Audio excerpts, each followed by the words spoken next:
do, starting this week, is start off with a little bit of a commentary before we get into the week's news. And the first thing I want to discuss today is about the Kearney High School boys basketball team being banned from the NJSIAA tournament because of an incident that occurred a couple of weeks ago during a fundraising basketball game for William Mullins. William is a player on the basketball team. His dad, Bill, is the head coach of the Kearney High School boys basketball team. And they, unfortunately, young William has been afflicted with leukemia. And the folks over at Kearney High School put together a fundraiser for William a couple of weeks ago. And there were about 500 or so people estimated to be there for this game. And during the course of the game, one of the Kearney High players was basically mugged by one of the opponents. Now, sports can get out of hand sometimes. We all know that. You see it all the time in professionals. Whether it's baseball, football, hockey, basketball, there are fights at times in hockey more than most sports. But during the course of this game, this player from Kearney High was basically assaulted by a member of the opposition. And unfortunately, it got a little bit out of control, and the game was eventually called off. But on the day of the game, only one player from both teams was ejected officially, and that was the guy who basically mugged the Kearney High School basketball player. At the end of the game, nobody else was ejected.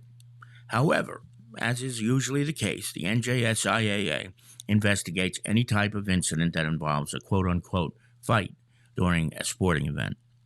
And they did in this case because they had video from people who were there. And I do believe, and I don't want to say this with 100% certainty, that the game was also being streamed somewhere. So there was video evidence from that game that 4 Kearney High School players left the bench but did not get into a fight with anybody. They simply left the bench. Well, don't you know, lo and behold, the NJSIAA has a rule that if any player leaves the bench at any point in time when they're not in the game, that they are automatically ejected from the game and are subject to an instant 2-game suspension. So the next 2 games, they are automatically suspended and cannot play. There's another rule in the NJSIAA that says that if a team in any one season has 4 or more suspensions, ejections during that same season, the team is automatically disqualified from participation in the state tournament. Because 4 players were ejected after the game, mind you, they were not ejected at the game. They were ejected a couple of days later by the NJSIAA because of video evidence that they were fortunate, I guess, in their view, to have. The team was then disqualified from playing in the NJSIAA tournament. I'm going to tell you this. There was a big discussion on our Facebook page about this, about whether the coaches let the kids know what the rules are. Of course they do. This was a special night for the coach, Bill Mullins, and his son, William.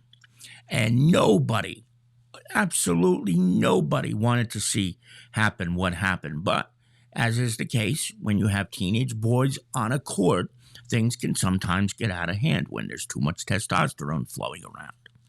Now, here's the thing. Those 4 kids who left the bench didn't do so to get themselves tangled up in a fight with anybody on the opposing team.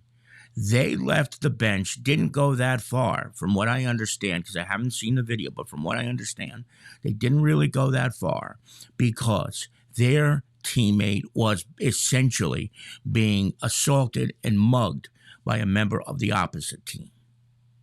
Now, you tell me this, adults.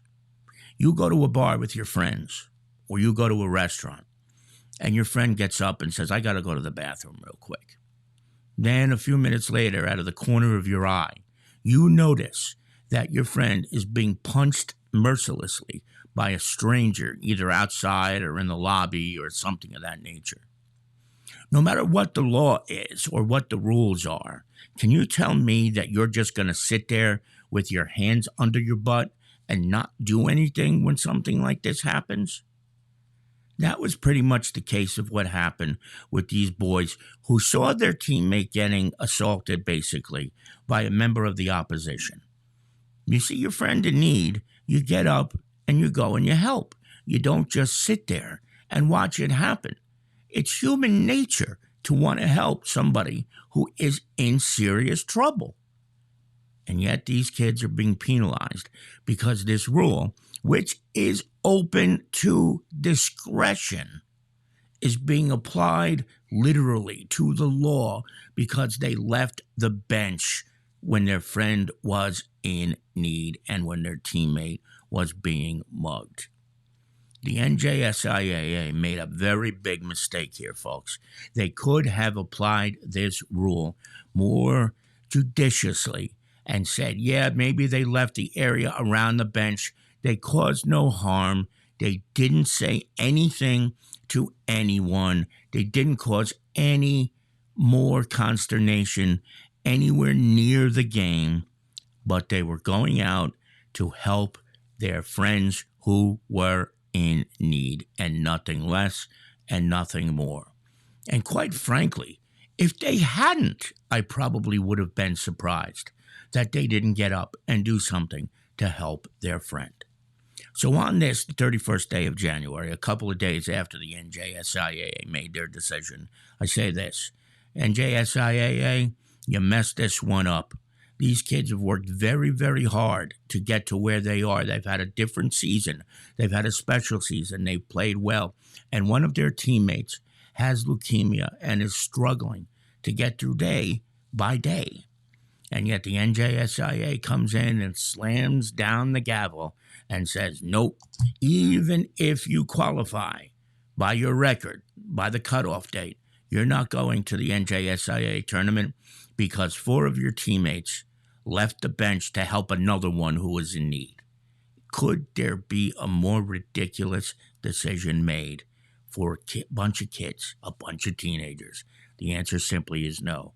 And the NJSIAA still has the time to reverse this stupid decision and make sure those kids are allowed to play in the state tournament this year, because that's what they deserve. And we hope for all the best for William Mullins in his recovery and his fight against this hideous disease called leukemia.